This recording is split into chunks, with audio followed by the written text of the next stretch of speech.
প্রবাদ বাক্য কেন হইতো? সুদিনে বন্ধু বটে অনেকই হয়,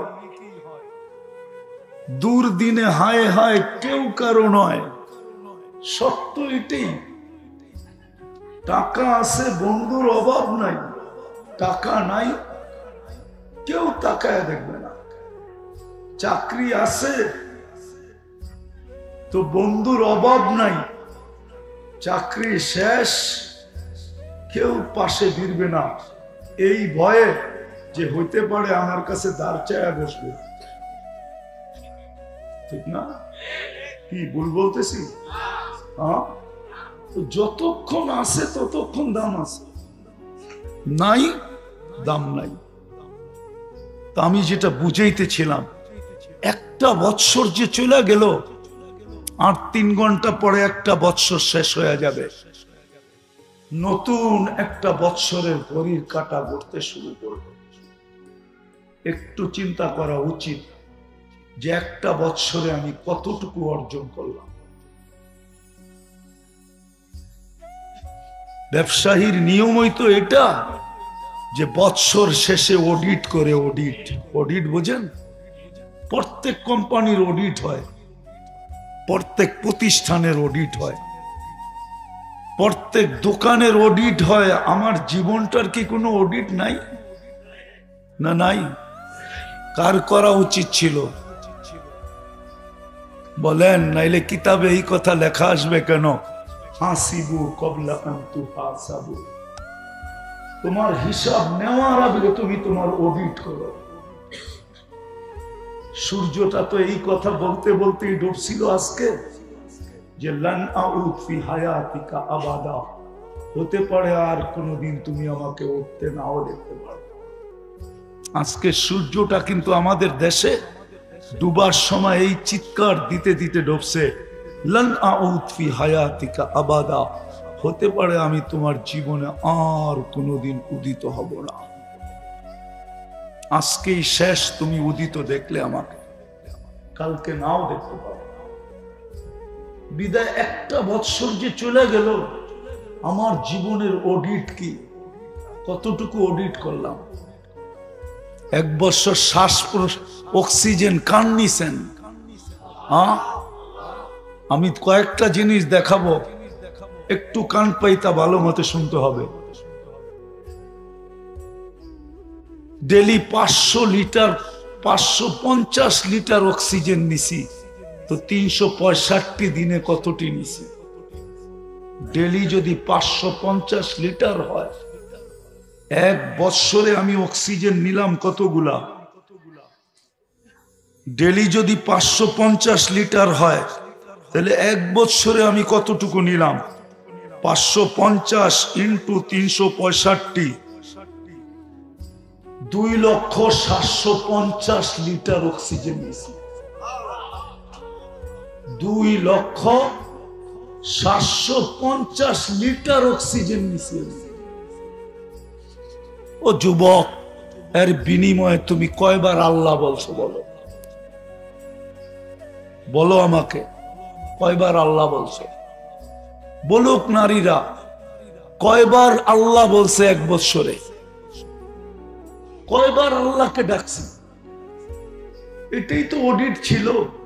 অডিট তো এটার নামই, যে 365 দিন আমাকে সুযোগ দিল, আমি বিলকুল প্রান্তে চলে আসলাম, আর 3 ঘন্টা পরে নতুন একটা বৎসরের চাকা ঘুরতে থাকবে। একটা বৎসর পার করলাম, শুধু তো আমি অক্সিজেন দেখাইলাম যে আমি 2,750,000 লিটার অক্সিজেন নিছি, ডেলি 550 লিটার হিসাবে। আমি তার বিনিময়ে কয়বার আল্লাহ বলছি?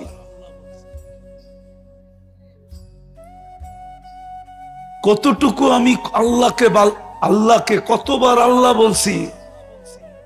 কতবার দুরূদ পড়ছি? কয় ওয়াক্ত নামাজ পড়ছি আমি 365 দিনে? একটু ভাবেন, এটার নামই তো অডিট। অডিট কাকে বলে? একটু পরেই তো শেষ হবে। উচিত তো ছিল আজকে সারা দুনিয়ার মুসলমানের তো উচিত ছিল 31st নাইট, তো এটা কি বলে 31st নাইট? আল্লাহর বিরোধিতা করার নাম 31st নাইট না, নবীর বিরোধিতা করার নাম 31st নাইট না। যুবক, যেটা করো ওটার নাম 31st নাইট না। 31st নাইট এটা ছিল যে এশারের পরে মসজিদে বসবে আর নিজের অডিট নিজে করবে যে আমি যে 2,750,000 লিটার অক্সিজেন নিলাম, ডেলি 80,000 বার হিসাবে আল্লাহ আমার ভিতর থেকে কার্বন ডাই অক্সাইডকে বাহির করলো। আমার ভিতরে যে দূষিত অক্সিজেন ডেলি জমা হয়, এটাকে 80,000 বার আল্লাহ ক্লিয়ার করলো। আমার ভিতর থেকে বাহির করা আমাকে কর্মযোগ্য রাখলো।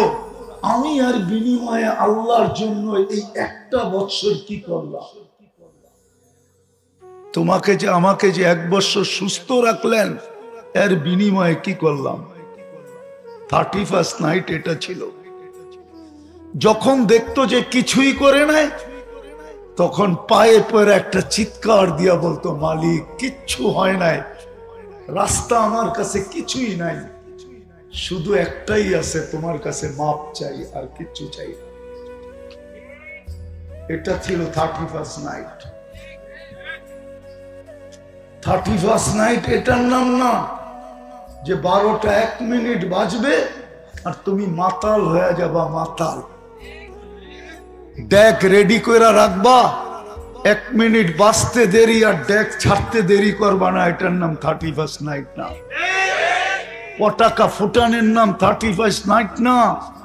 হই হুল্লা করার নাম 31st নাইট না। তোমার মুসলমানের জন্য না। করতে পারো, আজকে ইচ্ছা স্বাধীনতা দিছে, কিন্তু আমার কথা দিন তারিখ দিয়া লেখা রাখো। করতে পারো, তুমি ইচ্ছা স্বাধীনতা দিছে, কিচ্ছু বলবে না, শুধু অপেক্ষা করবে, অপেক্ষা। কোরআন বলে ইন্নী মাআকুম মিনাল মুনতাযিরিন। কোরআন তো ভুল বলি নাই তো, শেষ অংশ পড়ছি, ঠিক না? ফান্তাযিরু ইন্নী মাআকুম মিনাল মুনতাযিরিন। আল্লাহ বলে তুইও অপেক্ষা কর, আমি অপেক্ষায় আছি, আসতে দে সময়। যুবক, পায়ে হাত রাখা বলতেছি, যৌবন আল্লাহর দান, রত্ন, মহামূল্যবান। সমগ্র সম্পদের বিনিময়ে কলিকাতা হারবাল থেকে যৌবন কিনা যায় না, মডার্ন হারবাল থেকে কিনা যায় না, আমেরিকান হারবাল থেকে কিনা যায় না, চাইনিজ হারবাল থেকে কিনা যায় না, দুনিয়ার কোন ফ্যাক্টরিতে তৈরি হয় না।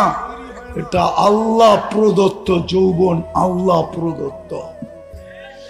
নারীর নারীত্ব আল্লাহ প্রদত্ত, তোমার পুরুষত্ব আল্লাহ প্রদত্ত। নাইলে আল্লাহ দেখায়া দিছে, তোকেও পারতাম 3য় লিঙ্গ বানায়া দিতে, পোলাপান তোকেও পিছে তালি বাজাইতো আর মজা নিত। পারতেন না? না পারতেন না? 3য় লিঙ্গ চিনো? ওরে দেখলে কি করে তালি বাজায় আর কি করে, কি মজা লাও না? না লাও না? আরে যুবকরা কি বলে, মজা লাও না? আল্লাহ তো পারতো তোমাকেও 3য় লিঙ্গ বানায় দিতে। যেই দেখতো সে তোমারে দেখা মজা লইতো, মজা। যৌবন কে দিছে? পুরুষত্ব কে দিছে? নারীত্ব কে দিছে? যৌবন কে দিছে? এই জন্যই আমার কথা শুরু। এটা 2টা কথা ভাবা দরকার, যে 1 বছর চলে গেল, আমি অডিট কতটুকু করলাম। আজকে আমাদের অডিট করা উচিত ছিল। অডিট, যে 1 বছরে আমি আল্লাহর কিনা ভোগ করছি। যুবক যৌবন ভোগ করছে, নারী নারীত্ব ভোগ করছে, পুরুষ পুরুষত্ব ভোগ করছে, শ্বাস প্রশ্বাস কান নিছি। অক্সিজেন কে দিছে? ডেলি যদি 36 বার কিডনিকে ডায়ালিসিস করেন আল্লাহ, ডেলি 36 বার, তাহলে 365 দিনে আল্লাহ কয়বার? ডেলি 36 ইন্টু 365, 12,775 বার তোমার কিডনি ডায়ালিসিস করছে। 12,775 বার তোমাকে সুস্থ রাখার জন্য, কর্মযোগ্য রাখার জন্য। কর্মযোগ্য বুঝো? কর্ম করার মতো ক্ষমতা রাখার জন্য। যদি না করতেন, ও যুবক, তুমিও তো হইতে পারতো মানুষের কাছে ভিক্ষা করতা, যে আমি কিডনির রোগী, ডায়ালিসিস করতে পারি না, আপনি আমাকে কিছু সাহায্য করেন। পারতে না? পারতে না? হ্যাঁ, কে করলো 12,775 বার ডায়ালিসিস? ডেলি তো 36 বার ডায়ালিসিস করেন। বিনিময়ে কি করছো বলো? কতটুক করছি বলো? আজকে তো করা দরকার ছিল অডিট। একটা বছর একটু পরেই শেষ হয়ে যাবে। অডিট করা দরকার ছিল, তাফালিং করার তো দরকার ছিল না। আবার তুমি মুসলমানের ঘরে জন্ম, উম্মতে মুহাম্মাদি, আর তুমি করবে না অডিট? অন্য কেউ না করলে না করতে পারে। সমুদ্রের ফেনা সমান, বালির কণা সমান হয়, তারপরে মাফ হয়ে যাবে।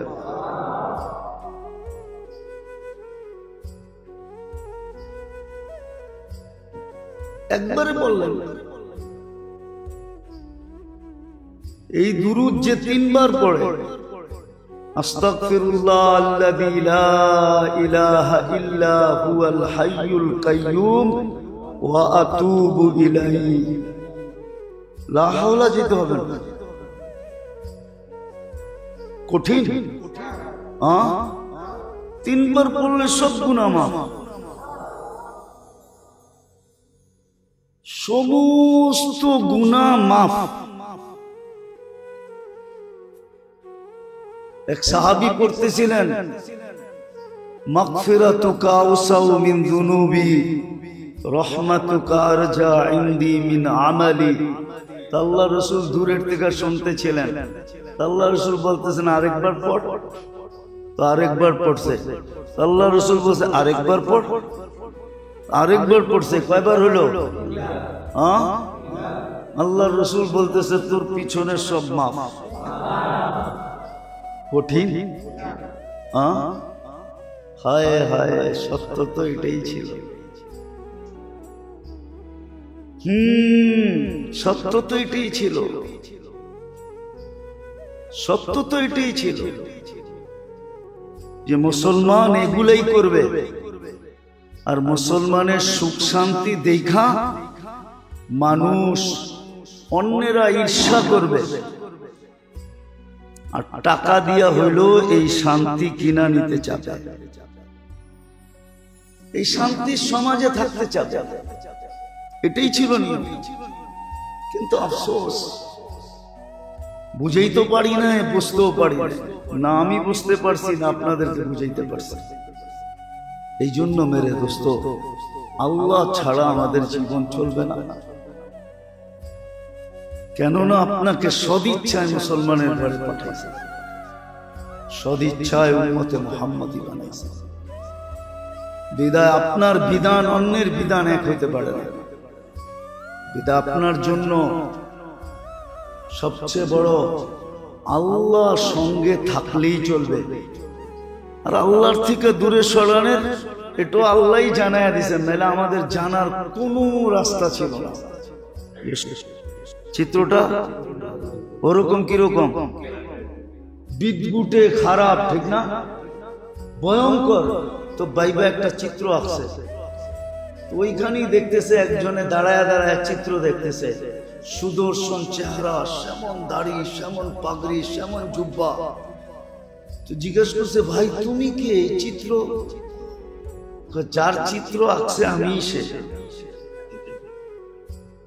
যার চিত্র আছে আমি সে। তোকে তো দেখতে এত সুন্দর দেখা যায়, তোর চিত্রটা এরকম কেন? লেকিন কলমদার কাফে দুশ্মন আছে। কি করব, কলম তো যখন আঁকছে তখন আমার হাতে ছিল না, দুশ্মনের হাতে ছিল। দুশ্মনের হাতে বিদায়, ওর যেরকম মনে চাইছে এরকম আঁকছে। আমার হাতে থাকলে তো আমি আঁকতাম আমার মতোই, ঠিক না? শয়তান তো ধরাও যায় না, ছোঁয়াও যায় না, দেখাও যায় না। ভাবতে গেলে সঠিক ভাবনো বাবা যায় না যে ওর চিত্রটা কিরকম, ঠিক না? তাইলে আমাদের জানার কোনো রাস্তা ছিল না যে ওকে ভাগাবো কি করে। এই জন্য আল্লাহ আমাদেরকে পদ্ধতি দিয়েছেন। রে দোস্ত, কিচ্ছু না করতে পারেন, কিচ্ছু না করতে পারেন, একটা কাজ করেন। আমি অনেকবার বলছি, আবারও বলতেছি, বিছনায় যায়া মনের থেকে হাত দুটা উঠায়া, আর না উঠাইল শুধু মনের থেকে একবার বলেন আল্লাহ তওবা করলাম। এই শব্দটা কি বলা যাবে না? মনের থেকে বলেন, দিনের ভিতরে দুই একবার বলেন। সারাদিন কত মানুষকেই তো সরি বলেন, ঠিক না? না বলেন না? বলেন না? না বলেন না? এমন লোক নাই ডেলি দুই একবার সরি না বলে কাউকে। মাপ চাই বাবা, বলেন না? হ্যাঁ, তো আল্লাহকে 2, 4, 10 বার এই কথা বলতে অসুবিধা কি? আল্লাহ মাপ চাই। কিন্তু আপনি যাকে বললেন মাপ চাই, সে যতটুকু খুশি হইল আপনি জানলেন না। আমি হাদিস শুনাইতেছি আপনাদের। বান্দা যখন মনের থেকে তওবা করে, আল্লাহ সমগ্র আকাশকে আলো দ্বারা সুসজ্জিত করে। বিশেষ ফেরেশতা আছে, ওরা এই কাজে নিয়োজিত। তো অন্য ফেরেশতারা জিগায় এই সুসজ্জা কেন? তোরা জবাব দেয় আবদু তাবা আবদুম মিন ইবাদিল্লাহ, আল্লাহর বান্দা থেকে একজন বান্দা আজকে ভুল বুঝা আল্লাহর কাছে তওবা করছে। এই খুশিতে এই সচ্চা। এই জন্য ডেইলি 2-4 বার আল্লাহকে সরি বলে, ইনশাআল্লাহ শয়তান থেকে বেঁচে যাবে। বাকি আরো কয়েকটা রয়ে গেছে, সুযোগ থাকলে পরে শোনানো হবে। আল্লাহ যদি হায়াত রাখে, সুযোগ হয়, দেখা হয়, তাহলে ইনশাআল্লাহ শোনানো হবে ধাপে ধাপে। কিন্তু আজকে এটা দিলে গাইথানেন যে ডেলি সকালে হোক বিকালে হোক, যখনই মনে উঠবে তখনই কমসে কম তওবা করব। আর আল্লাহ আল্লাহ জিকির করা মনের মাধ্যমে অভ্যাস করব। পারবেন? হ্যাঁ না? ইনশাআল্লাহ কয়া বাইরে যারা ভুলে যাবেন, কেন ও কিন্তু আমাদের সাথেই আছে। ও হাসতেছে, ও বলতেছে মৌলবি তুই যতই তেল মারস না কেন বাইরে, আমি এমন স্প্রে বানাইছি, দেখেন না আধুনিক স্প্রে আসছে এখন, দেখছেন? দেখেন নেটে, দেখেন। আপনারা তো আমার চেয়ে বেশি দেখেন, ঠিক না? আধুনিক বিভিন্ন ধরনের স্প্রে আসছে। স্প্রে চিনেন তো? পুরা রং উঠানের স্প্রে, কত কিছু যে মানুষ বানাইতেছে কেমিক্যাল দিয়া। শয়তান কয় তোরা যতটি বানাস আমি সুপারটা বানায় থুয়া দিছি। মৌলবি যতই তেল মারস না কেন বাইরেতে দে এক স্প্রে সব সাইজ। কি এটাই হবে? এটাই হবে? এটার জন্য দোয়া আছে, লা হাওলা ওয়ালা কুওয়াতা ইল্লা বিল্লাহ। এটা আরশের ভান্ডার থেকে এই উম্মতকে আল্লাহ দিছেন। লা হাওলা ওয়ালা কুওয়াতা ইল্লা বিল্লাহ। কসম খোদা, এটার আমেল তো কেউ হয় নাই। যদি কেউ আমেল হইতে পারে এটা, খোদার কসম, ওই হাত দিয়া খলিফা বুরুজ উঠায় এরকম রেখা দিতে পারবে। ওটার প্রমাণ আছে আমার কাছে। যদি এটার আমেল হইতে পারে, লা হাওলা ওয়ালা কুওয়াতা ইল্লা বিল্লাহর যদি আমেল হইতে পারে, তাহলে ও পাহাড় এরকম আঙ্গুল মাইরা হাতে উঠাইয়া এরকম দাঁড়া করায় থাকে। কেননা ফেরেশতাদেরকে যখন আল্লাহ আরশ উঠাইতে বলছিলেন, তখন ওরা বলছে কাইফা আতাহাম্মালু ওয়া আলাইহি ইজ্জাতুকা ওয়া জালালু, কি করে উঠাবো যার উপরে আপনি স্বয়ং। তো আল্লাহ বলছিলেন কুল্লা হাওলা ওয়ালা কুওয়াতা ইল্লা বিল্লাহ। তো আল্লাহ এমন শক্তি ভিতরে আসছে যে এখন পর্যন্ত উঠায় রাখছেন, যতদিন চাবেন ততদিন উঠায় রাখবেন। এই কথা প্রমাণ করে যে লা হাওলার যদি আমেল হতে পারে, তাহলে কসম খোদার দুনিয়ার যে কোনো ওজনদার জিনিস সে আঙ্গুলের ইশারায় উঠায় রাখতে পারবে। কিন্তু আমেল হইতে হবে, শুধু বললেই হবে না। সব জিনিসের ডোজ আছে, ডোজ আছে না, মাত্রা আছে, ঠিক না? আপনাকে মাত্রা শিখতে হবে। আল্লাহ আমাদেরকে আমল করার তৌফিক দান করেন। ওমা আলাইনা ইল্লাল বালাগ। মিন রাউফুর রহিম সাল্লাল্লাহু আলাইহি ওয়া আলা আলিহি ওয়া আসহাবিহি সালাতান ওয়া সালামান তুনাজ্জিনা বিহা মিন জামিল আফওয়ালি ওয়াল আফাত ওয়া তাকদি লানা বিহা জামিআল হাজাত ওয়া তুতাখিরনা বিহা মিন জামিইস সাইয়্যাত ওয়া তারফাউনা বিহা ইনদাল্লাহি আ'লা দারাজাত। أما بعد فأعوذ بالله من الشيطان الرجيم. بسم الله الرحمن الرحيم.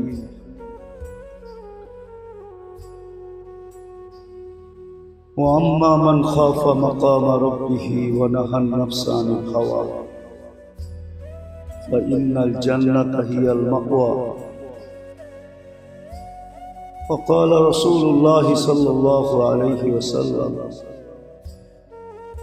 ألا إن النار سهل بشهوة أو كما قال عليه الصلاة والسلام. সম্মানিত উপস্থিতি, কোরআন হাদিস থেকে যতটুকুই তেলাওয়াত করলাম, আশা রাখি একই সামনে রেখে কিছু কথা রাখবো। আল্লাহ আমাদেরকে সঠিক বলা এবং শিক্ষা এবং আমল করার তৌফিক দান করেন।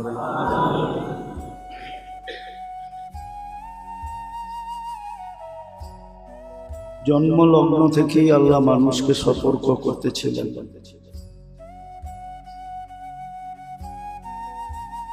যদিও শিশু কিছু বোঝে না, তারপরও যেই পরিবেশে সে পা রাখে, ওই পরিবেশকে আল্লাহ সতর্ক করতে থাকেন। আর সতর্ক করার সবচেয়ে বড় দৃষ্টান্ত হল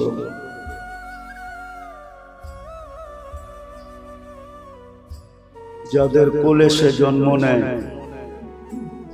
যেই ঘরে সে আসে, যেই পরিবারে আসে, যেই ফ্যামিলিতে আসে, যেই সমাজে আসে, সবাইকে কিন্তু সে সতর্ক বানিয়ে দিতে দিতে আসে।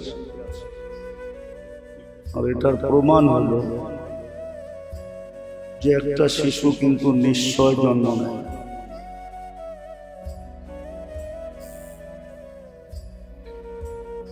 এতটুক নিশ্চয় জন্ম নেয়, অসহায় জন্ম নেয় না, সে বুঝাইতে পারে না কেউ বুঝতে পারে। আজকে আমরা যেখানে বসে আছি, যার যতটুকু অবস্থান বা বয়স বাড়ার কারণে, সময় অতিবাহিত হওয়ার কারণে, সময়ের চাক্কা ঘোরার কারণে বর্তমানে আমরা যে অবস্থানে আছি, শারীরিকভাবে, গঠনগতভাবে,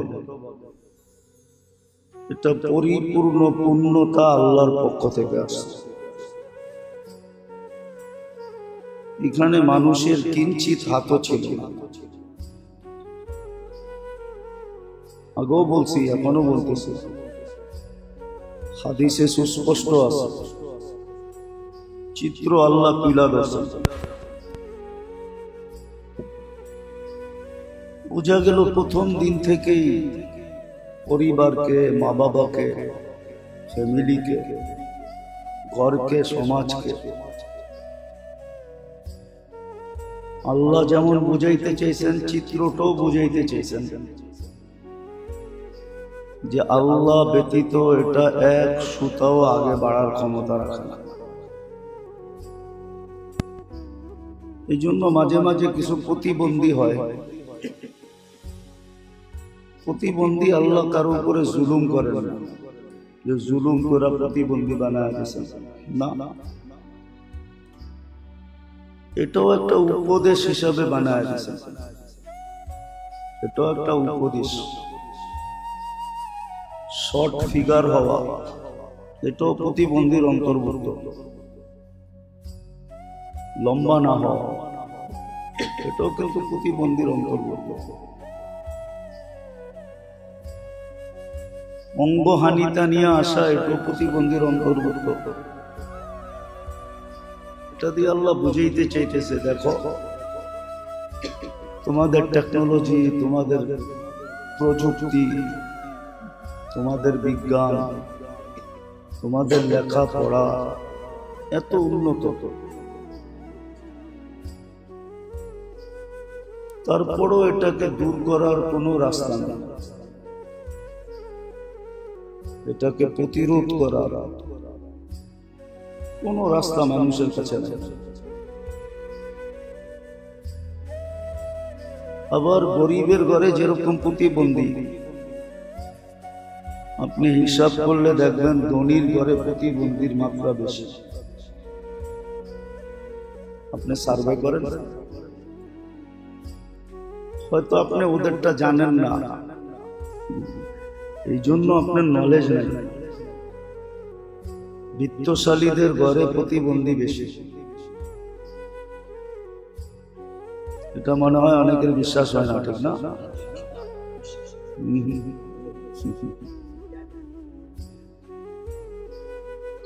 এদের ঘরে বেশি। আল্লাহ বুঝাইতে চাইতেছে, তোমার কাছে তো টাকার অভাব নাই, শিক্ষা দীক্ষার অভাব নাই, সহযোগিতা নেওয়ার অভাব নাই, কিন্তু তারপরেও তুমি কিঞ্চিত কেন দূর করতে পারতেছো না?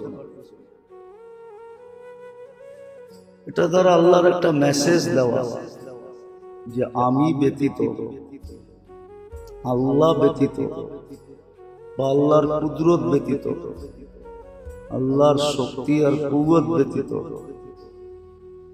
বলতে পারেন আল্লাহর টেকনোলজি ব্যতীত, আল্লাহর প্রযুক্তি ব্যতীত তোমরা কিঞ্চিত কিছু করার ক্ষমতা রাখো না। কিন্তু মানুষ এটা দ্বারা উপদেশ নেয় না। উপদেশ নেওয়া উচিত ছিল। যেমন হাদিসে একটা শব্দ আছে, কাফা বিল মৌতি ওয়াইদা। উপদেশের জন্য সমাজের মৌতই যথেষ্ট। সমাজে একজনের মরা এটা সবার জন্য উপদেশ হিসাবে যথেষ্ট। সে যদি উপদেশ গ্রহণ করে, তাহলে একজনের মৌত দেখা সবার সতর্ক হওয়া, উপদেশ গ্রহণ করা যথেষ্ট। কিন্তু কেউ উপদেশ গ্রহণ করে না, বরং এটার জন্য একটা শব্দ বাহির করে নিছে। একটা শব্দ মানুষ ব্যবহার করে, এটাই সিস্টেম, এটাই প্রকৃতির রীতি আর নীতি। এরকম অনেকগুলো শব্দ আছে বাংলায় যেগুলো ব্যবহার করে নিজের ভিতরে যে উপদেশ নিবে এই জিনিসটাকে দূরে সরায় দেয়। এটা বুঝাইতেছি এই জন্যই যে আসলে মানুষ যদি আল্লাহর কাছে না হইল,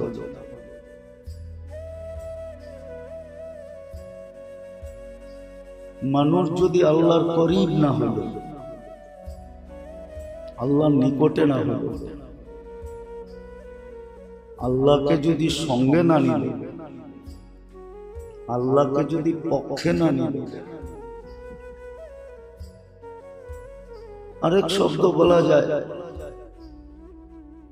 আল্লাহর রহমত যদি তার উপরে না হলো, তাহলে সিস্টেম সেট করার কারণে, সিস্টেম সেট আছে, সিস্টেম সেট হওয়ার কারণে দুনিয়ার জীবনটা চলে যাবে। কেন দুনিয়ার জীবনে আল্লাহ সিস্টেম সেট করেই পাঠিয়েছেন। এই জন্য হাদিসে আছে রূহ আসার সাথে সাথে অনেকগুলা জিনিস লেখা হয়। প্রথম তো আল্লাহর কুদরতে লেখা আছে, আল্লাহর কাছে লেখা আছে, ওটাকে জমিনেও ফ্লাশ করা হয়, ফেরেশতারা আবার লেখে, অনেকগুলা জিনিস লেখা হয়, হাদিসে শব্দগুলো আছে। বিদায় ওই লেখা অনুযায়ী তার জীবনটা চলবে। যদি তা না হতো তাহলে দুনিয়ার কেউ খোদাদ্রোহী হতো না, আল্লাহর বিরুদ্ধে যেত না।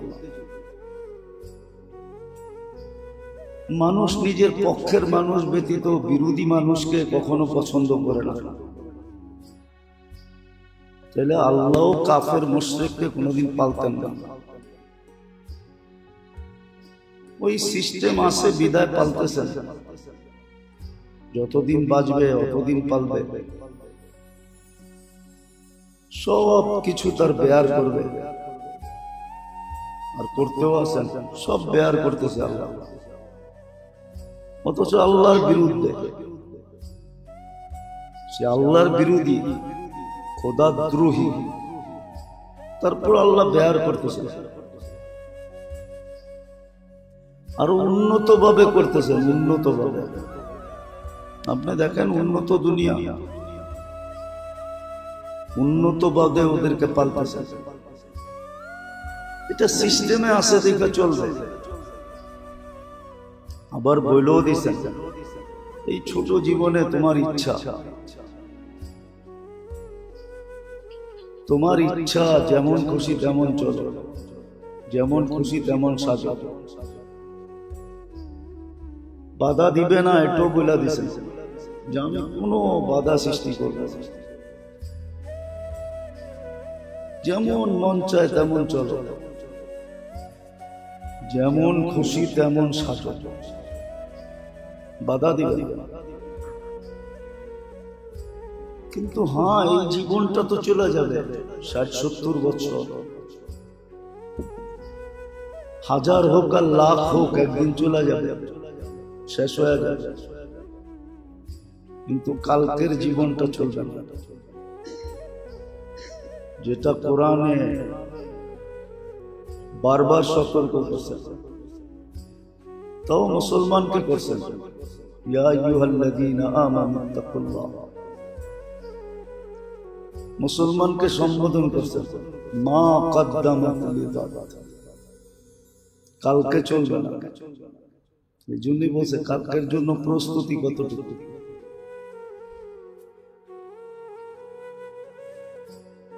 আজকে চলে যাবে, কালকে চলবে না। এই জন্য মোটা কথা বুঝাইতে চেয়েছি, আল্লাহকে সঙ্গে নেওয়া,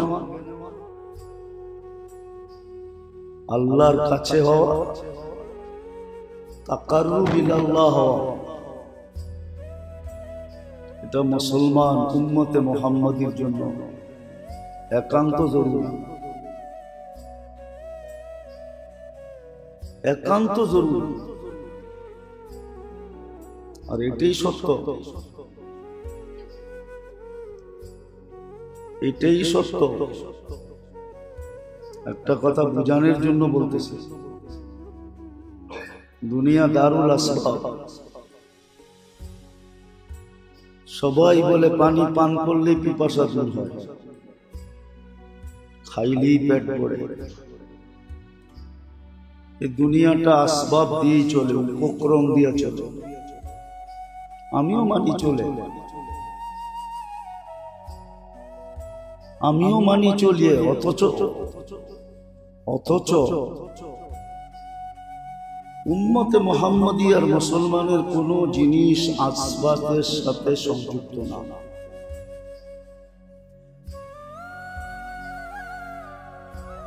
আসবাব শুধু দিছেন আল্লাহ বিজাতিদের জন্য। উদাহরণ দিলে বোঝা যাবে। আন্ধার জন্য লাঠি, এটাই ঠিক। অন্ধের জন্য এটাই, সে লাঠি ছাড়া চলতে পারবে না। আর চক্ষুওয়ালার জন্য লাঠি প্রয়োজন হবে না, এটাই সত্য। তো মুমিন মুসলমান আমাদের সব কিছু আসবাবের সাথে সংযুক্ত না, ডাইরেক্ট আল্লাহর সাথে সংযুক্ত। ওদেরকে আসবাব দিয়া সান্ত্বনা দিছেন, আমাদেরকে আমল দিয়া সান্ত্বনা দিছেন। আসবাবের সাথে কোনো ওয়াদা রাখেন নাই, অঙ্গীকার রাখেন নাই, কোনো চুক্তি রাখেন নাই, কিন্তু আমাদের আমলের উপরে ওয়াদা আছে, অঙ্গীকার আছে। ওয়াদা আছে, অঙ্গীকার আছে যে এই আমল করলে এটা মিলবে, এই আমল করলে এটা মিলবে, এই আমল করলে এটা মিলবে। তাহলে আমল বলতেন না। আর আমলের উপরে এত বড় বড় কিতাবও লেখা হতো না। উম্মতে মুহাম্মদী আমরা যারা মুসলমান, যারা আমাদের সব কিছু আমলের সাথে সংযুক্ত। মানিয়েন না মানি,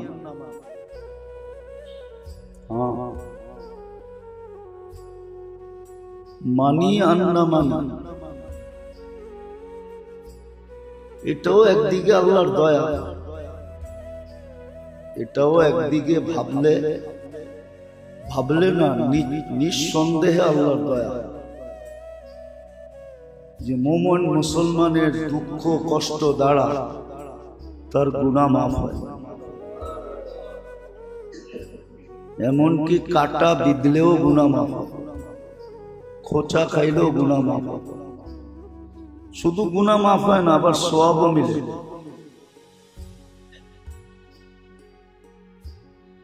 কিন্তু আমরা বুঝতেও পারি না, বুঝাইতেও পারি না যে উম্মতে মুহাম্মদী, যার জন্ম মুসলমানের ঘরে, যে জন্মসূত্রে উম্মতে মুহাম্মদী হিসাবে ঘোষিত, শুধু ঘোষিত না, সিল মারা, বিলকুল দলিল করা, জন্মসূত্রে উম্মতে মুহাম্মদী, জন্মসূত্রে মুসলমান। তার এই কথাটা বিশ্বাস না, এই কথাটাই মানা উচিত যে আল্লাহ ব্যতীত আমার চলবে না।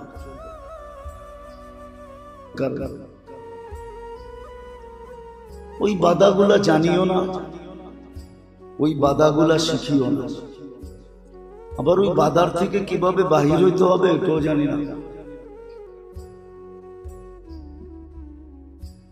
বিদায় আমরাও ওদের মতো পেরেশান, আমরা ওদের মতো পেরেশান, বিজাতির মতো আমরাও পেরেশান, বিজাতির মতো আমরাও ক্লান্ত, বিজাতির মতো আমরাও ছুটতে থাকি, আমরাও দৌড়াইতে থাকি, আমরাও ভাগতে থাকি, আমরাও মাথার গাম পায়ে ফেলতে থাকি, আমরাও ক্লান্ত হইতে থাকি। হইতে হইতে এক পর্ব আসে যে আমরাও বিছনায় পড়া যায় ওদের মতো। কিন্তু আমাদের পড়া উচিত ছিল না, আমাদের পড়া উচিত ছিল না। কারণ আমরা একটা কথায় বিশ্বাস করি, বলে কপালের লেখন না যায় খণ্ডন। শুনছেন কোনদিন? কপালের লেখন না যায়, এটা বুঝেইছে তকদিরে যা লেখা আছে এটা হবেই, কপালে যা লেখা আছে এটা মিলবেই। তাহলে যেই কথা বিশ্বাস করে ওর তো ক্লান্ত হওয়ার কথা না, ওর তো ছুটার কথা না। কিন্তু আমরাও ওদের মতো পেরেশান। যাদের কপালে পেরেশানি লেখা আছে, হ্যাঁ সত্য এটা, আমরাও বিজাতির মতো সারাদিন মাথার ঘাম পায়ে ফেলতে থাকি, সারাদিন ছুটতে থাকি, সারাদিন দৌড়াইতে থাকি। আমরাও ওদের স্লোগানই ব্যবহার করি, পরিশ্রম করো ধন আসবে, ধন আসলেই তোমার কাছে প্রসাদনী আসবে, আর প্রসাদনী আসলেই তুমি সুখী হবে। অথচ আল্লাহ বারবার দেখাইতেছে প্রসাদনীওয়ালাদের আত্মহত্যা, বারবার দেখাইতেছে। বছরে 2-4-20টা দেখান আল্লাহ। এই বাংলাদেশেই 2-4-10টা ঘটে প্রতি বছর, যে প্রসাদনীর কোনো অভাব নেই। প্রসাদনী বোঝেন তো? বোঝেন কি? আসবাবপত্রের কোনো অভাব নেই, টাকা পয়সারও কোনো অভাব নেই, যাদেরকে আমাদের বাসায় সেলিব্রিটি বলে, সর্বদিক দিয়ে আকর্ষণের পাত্র। কিন্তু কয়েকদিন পর পরেই শুনবেন আত্মহত্যা। কেন আত্মহত্যা করলো? বুঝা গেল আল্লাহ প্রমাণ দিতেছেন, সে ভাবছিল পরিশ্রম করলে ধন আসবে, আসছে ধন, ধন আসলে প্রসাদনী আসবে, আসলো প্রসাদনী। সে ভাবলো এগুলা হইলেই আমি সুখী হয়ে যাবে। কিন্তু সুখে কি মানুষ আত্মহত্যা করে? তাহলে তো ডেলি 2-4 হাজার বাইতুল্লাহর ছাদের থেকে লাভ দিয়া জান দিত, ঠিক না? যে এইখানে মরলেই জান্নাত, ঠিক না? কি কোন? হ্যাঁ, বাইতুল্লাহর ছাদের থেকে যদি কেউ লাভ দিয়া মরতো, তো মরতো কোথায়? আরে বলেন না, বাইতুল্লাহর ভিতরে মরতো, ঠিক না? কাবার ভিতরে মউত, এটা তো ভাগ্যের কথা, ঠিক না? হ্যাঁ, তাহলে তো ডেলি ছাদের থেকে 2-4 হাজার লাভ দিত আর মরতো। আর সৌদি প্রশাসন লাশ উঠাইতে উঠাইতেই ক্লান্ত হতো, ঠিক না? কিন্তু কেউ তো লাভ দেয় না। তো আত্মহত্যা একটা ভালো জিনিস না, ঠিক না? কিন্তু করে কেন? হ্যাঁ, ও বলতেও পারে না কাউকে, সইতেও পারে না, কইতেও পারে না, বিদায় আত্মহত্যা করে। মোট কথা এটাই বোঝা গেল, এটাই মাইনা নেন। না মানতে চাইলেও মন জোর করে মেনে নেন যে যাকে মুসলমানের ঘরে জন্ম দিয়েছেন, জন্মসূত্রে যাকে উম্মতে মুহাম্মদী বানায়া শ্রেষ্ঠ উম্মতের সিল কপালে লাগায় দিয়েছেন, ও আল্লাহ পাওয়া ব্যতীত ওর জীবন চলবে না, ওর জীবন চলবে না। কেননা দুনিয়া তো এটা সত্য, সবার জীবন ধারা এক না, সবার জীবন ধারা এক না। আছে গ্রামগঞ্জে পান্তা ভাত মরিচ পোড়া দিয়া খায়া, তারপরও দাঁড়ায় আলহামদুলিল্লাহ বলে, আর দুনিয়াকে হজম করে দেখায়। আর পাবেন ঢাকা শহরে পান্তা ভাতের কাজ দিয়া হাইটা গেল নাক ছিটকায়, সকালে পান্তা ভাত খামু কেমনে? ওর পরোটা রুটি ছাড়া সকালে হয় না। পান্তা ভাত কেন, গরম ভাত দিলেও খাবে না, ঠিক না? ও একই কথা বলবে, সকালে ভাত খায় কি করে, ঠিক না? তো জীবন দ্বারা সবার জন্য এক না। বাঙ্গা খাটে সবাই ঘুমাইতে পারে না। বাঙ্গা খাটে পারে নাকি? বাঙ্গা খাটে সবাই ঘুমাইতে পারে না।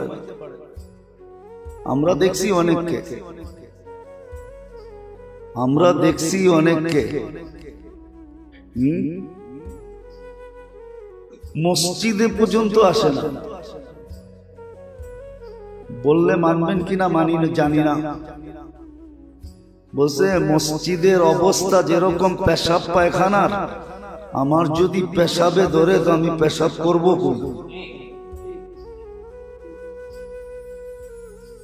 না? আপনাদের পেশাব পায়খানা তো আমাদের উপযোগী না। হ্যাঁ, মনে হয় আপনি আমার এই কথা মানতেছেন না। আমাদের উপযোগী তো না, এই জন্য মসজিদে পর্যন্ত আসে না। তো সবার জীবন ব্যবস্থা, জীবন ধারা এক না। যদি এটা আপনি মানেন, তাহলে মুসলমান আর কাফের জীবন ধারা এক হয় কি করে? এটা কেন মানেন না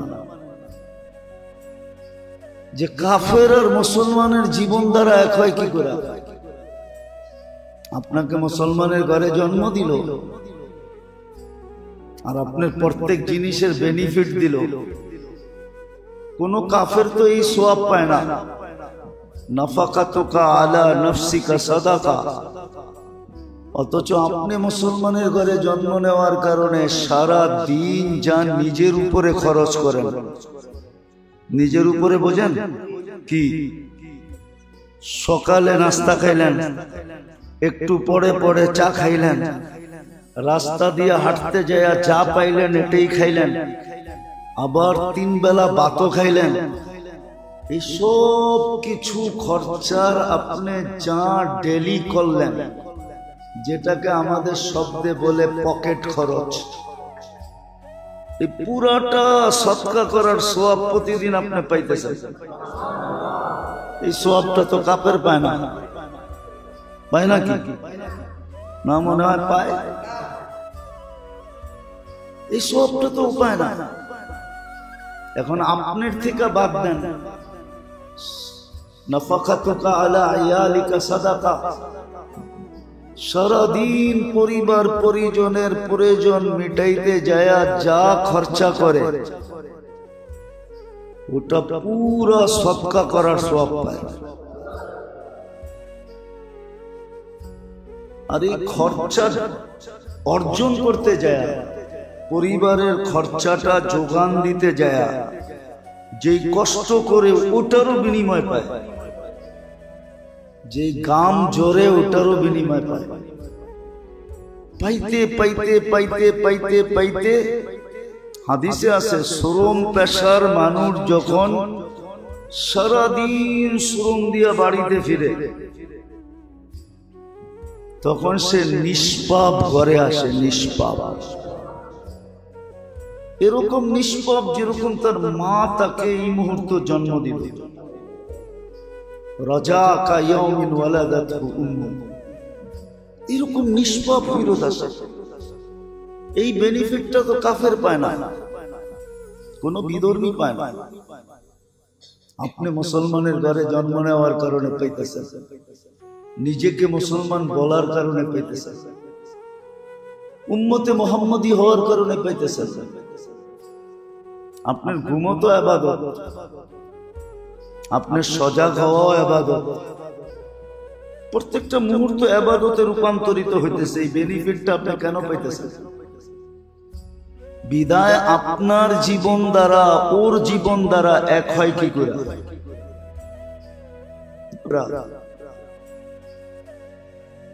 এরকম প্রত্যেকটা জিনিসই এক হয় কি করে?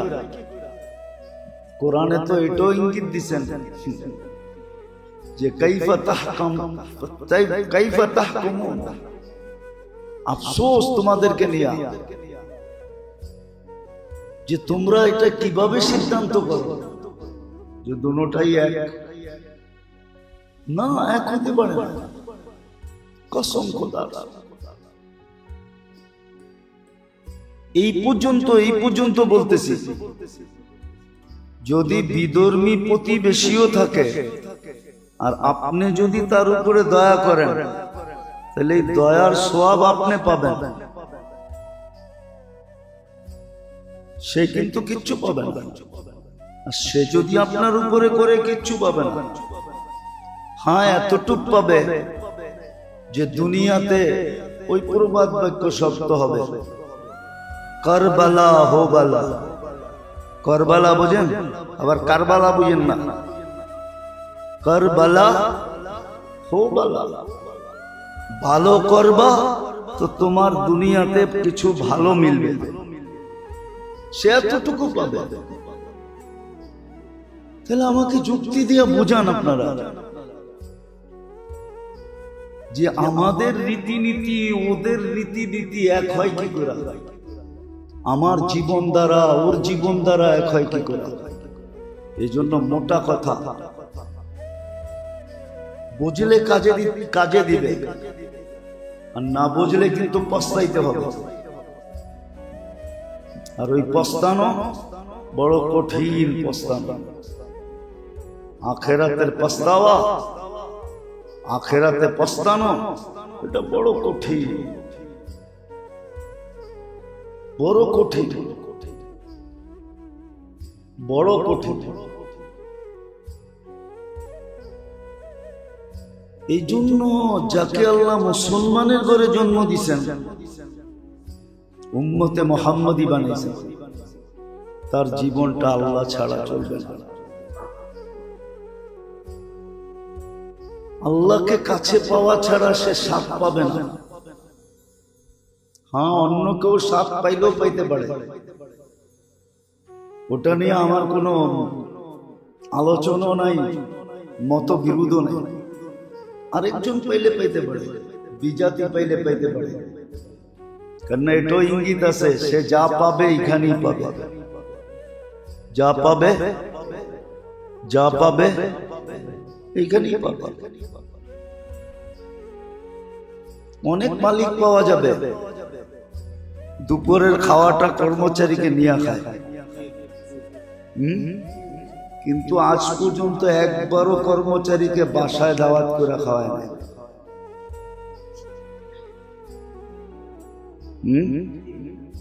সত্য তো না ভুল বলতেছে? ডেলি দুপুরে যা আসে বাসার থেকে সবাইরে নিয়েই খায়। এটা বলে তোদেরটিও আন আমারটাও লও, চল মিলাজিলা খাই, এটা বলে। কিন্তু আজ পর্যন্ত একদিনও বাড়িতে দাওয়াত করে খাওয়ায় নাই।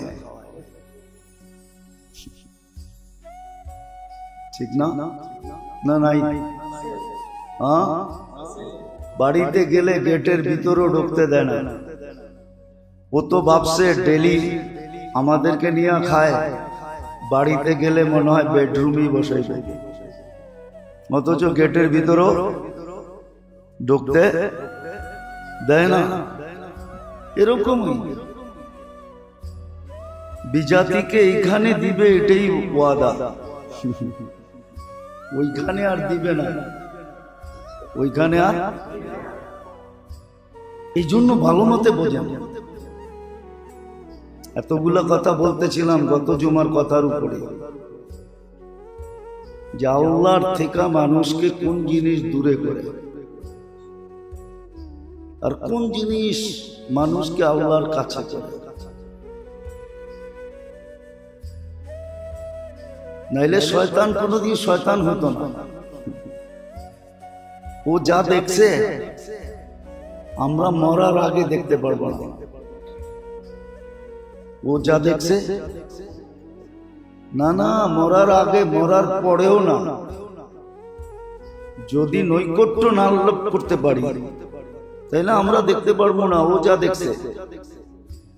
কেননা ও আরশেরও তওয়াফ করছে, তাইলে বোঝা গেল আরশের যদি তওয়াফ করা থাকে তাহলে ও আরশ দেখছে, ঠিক না? এত বড় সম্মানিত ছিল, সপ্তম আকাশের ফেরেশতা ওকে আজাজিল বলে ডাকত, সম্মানিত। সব কিছু দেখার পরেও কি শয়তান কোনদিন হইতো না, ও কিন্তু সবকিছু দেখে ফেলছে।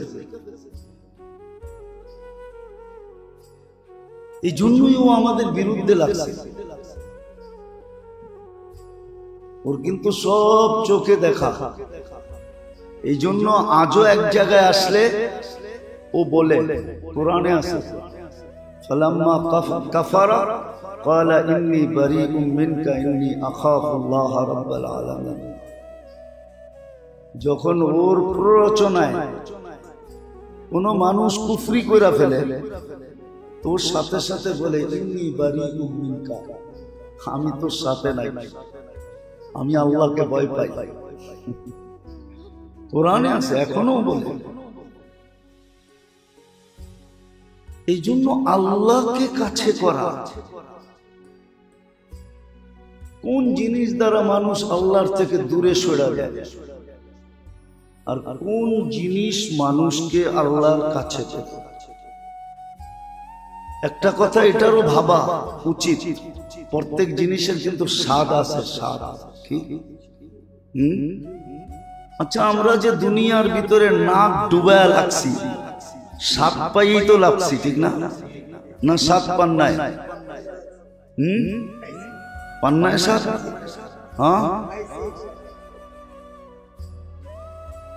তো প্রত্যেক জিনিসের একটা স্বাদ আছে, আল্লাহ পাওয়ারও একটা স্বাদ আছে, মজা আছে। আর আল্লাহ যারা পাইছে সত্যই, যারা আসলেই আল্লাহ পাইছে, ওদের স্বাদের ধারণা করতে পারবেন না যে ওরা কত বড় স্বাদের ভিতরে আছে। ওই স্বাদ আপনার আমি অনুভব করতে পারবো না।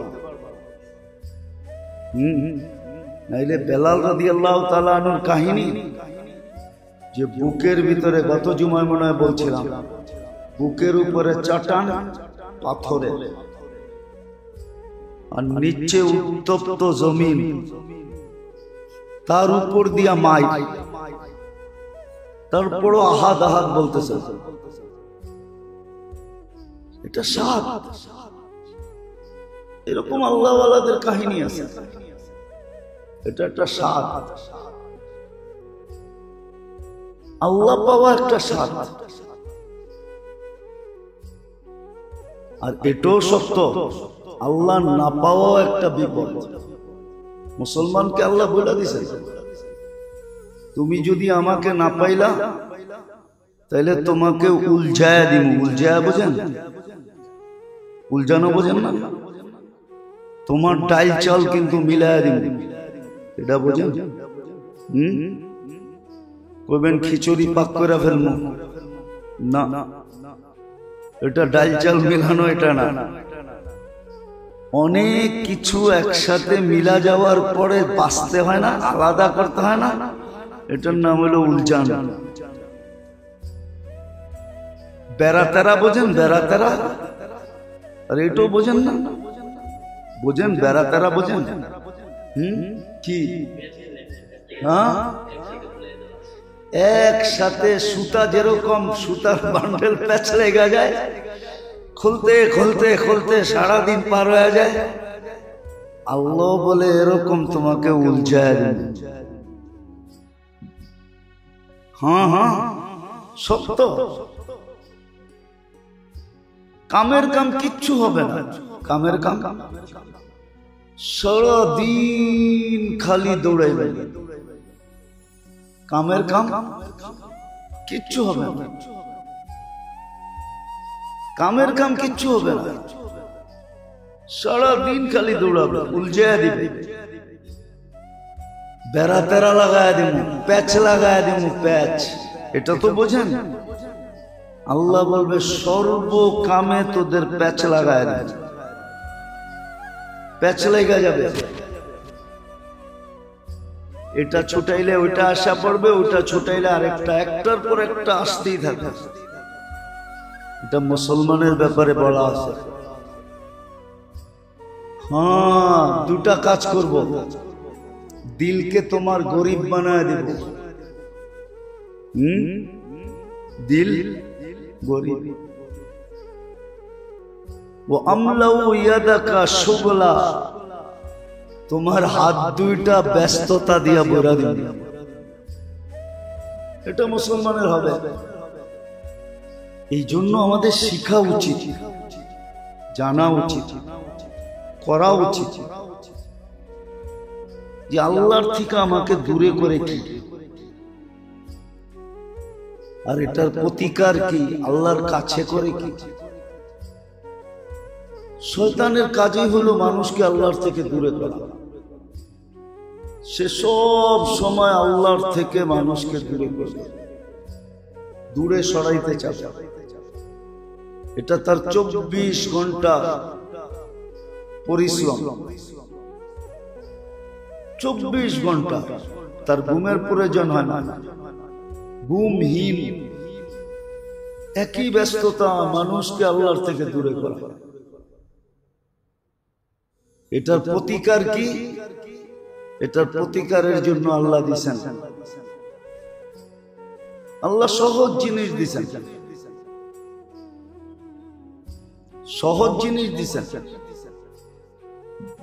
একটা কথা দেখাই, সারা দিনও করতে পারেন, আবার সারাদিন যদি সুযোগ না থাকে তো একবারও করতে পারবেন। যেমন হাদিসে আছে যে ফজরের নামাজের পরে 10 বার সূরা ইখলাস পড়বে। কি? ফজরের নামাজের পরে কয়বার? কঠিন, অনেক বড় না? কি কোন? অনেক বড় না সূরা ইখলাস? একবার পড়তেই 3 ঘন্টা লাগে। যে 10 বার সূরা ইখলাস পড়বে, ওই দিন শয়তান যত জোর লাগা, ওকে দিয়ে কোনো কবিরা গুনাহ করাইতে পারবে না। কয়বার? সগীরা গুনাহ তো এমনি মাফ হয়ে যায়, উজুর দ্বারা, মুসাফার দ্বারা, সালামের দ্বারা, নামাজের দ্বারা, দান খয়রাতের দ্বারা এমনি মাফ হয়ে যায়। ইয়াফু আন কাসীর। এটা হলো একবারে করা।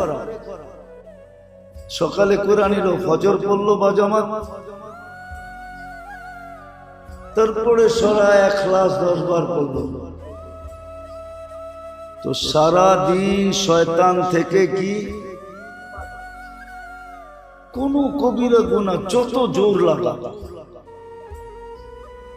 শুধু শয়তান থেকে বাঁচা না, আরেকটাও আছে, জান্নাতে একটা ঘরও কমপ্লিট হবে। কি কইবেন? জান্নাতের ঘর কি আমাদের ঘরের থেকে সুন্দর নাকি? ঠিক না? আমাদের গুলা ইটের, মার্বেলের, টাইলসের, ঠিক না? কি কোন? বড় বড় আর্কিটেকচার বানাইছে, হ্যাঁ, এত সুন্দর ডিজাইন, ঠিক না? একটা কথা মনে উঠলো, এই জন্য বলতেছে, রাগ হয়ে যাবে? আল্লাহ যদি কুকুরের সেল আমাদের নাকে দিত না, তাহলে একজনও আমরা ঘরে বাস করতে পারতাম না। আমাদের পেশাব পায়খানার দুর্গন্ধে আমরা পাগল হয়ে যেতাম, পাগল। আমাদের নাকে হইলো 5 লক্ষ সেল, আর কুকুরের নাকে দিছে আল্লাহ 25 লক্ষ সেল। ওই সেল যদি আপনার নাকে দিত, পাগল হয়ে যেত। তা আমরা তো মনে করি আমাদের ঘরটাই জান্নাতের চেয়ে উন্নত, ঠিক না? নাইলে তো সবার রাত্র 3টার সময় মসজিদে আইসা বসে থাকার উচিত ছিল, যে ফজর পড়েই পড়মু আর জান্নাতে একটা ঘর কমপ্লিট করবো। অথচ দেখেন বাংলাদেশের সহি দলিল, সঠিক দলিলের চেয়ে আমার মনে হয় জাল দলিলের সংখ্যাই বেশি হবে। কি মনে হয়? বোঝেন না? কি বুঝছেন? জাল দলিলের সংখ্যাই 1 নম্বরের চেয়ে 2 নম্বরের সংখ্যাই। সামান্য দুনিয়া একটা বাড়ি বানানোর জন্য আপনি এত কষ্ট করতেছেন, এত ছলচাতুরির আশ্রয় নিতেছেন, এত এজাল ভেজালের আশ্রয় নিতেছেন, এত ধোঁকা সুখার আশ্রয় নিতেছেন, অথচ পিছে তো স্লোগান চলতেছে পাইলেই কয়দিনের জন্য, পাইলেই পাইলেই কয়দিনের জন্য। পাইলেনি আপনি বাড়ি, কয়দিন বাড়ি থাকবেন? কয়দিন? হ্যাঁ, আরে বলেন না, কয়দিন? 60-70 বছর? কতজনের তো বাড়িও আছে, ঠিক না? হ্যাঁ, আছে না? কিন্তু ওর ফ্যামিলি তো ওই বাড়িতে থাকে না। প্রমাণ দিমু? দিমু না, অনেকে রাগ হয়ে যায়। দিমু? এই যে আহসান মঞ্জিল আছে, কে থাকতো? দুর্মিয়া নওয়াব আহসানুল্লাহ থাকতো। এর ফ্যামিলির লোকজন আছে না, ওরা থাকুক না, ওইখানে যায়। সরকারি তো কার ধাক্কা দিয়ে বের করে দেবো, বেরো, এটারে জাদুঘর বানাইছি। আহসানুল্লাহর ফ্যামিলি তো আছে, আছে না? আরে যান নবাব বাড়ি গিয়ে জিজ্ঞেস করেন, ওদের কয়েকটা টেস্টি আছে না, আছে না? কে কোন বংশের আছে না? থাকুক না, যা এত বড় মাঠ, এত বড় বাড়ি থাকতে পারে, ঠিক না? হ্যাঁ, কি দিব থাকতে? হ্যাঁ, বাড়ি আছে, বংশ আছে, থাকতে পারে না, ঠিক না? সত্য তো? হ্যাঁ, এরকম কয়টা দেখাবো? সারা বাংলাদেশে অনেক আছে, গোষ্ঠী জ্ঞাতি সব আছে। আমি তো বলি, আবার শুনলে মিডিয়ায় কথা চলে যাবে, আবার ওনারা খারাপ মনে করে কিনা। বলে এই আহসান মঞ্জিল না বানায় যদি মাজার বানাইতো, তাইলেও মনে হয় কিছু কামাই এখান থেকে আসতো, তাইলে খাইতে পারতো।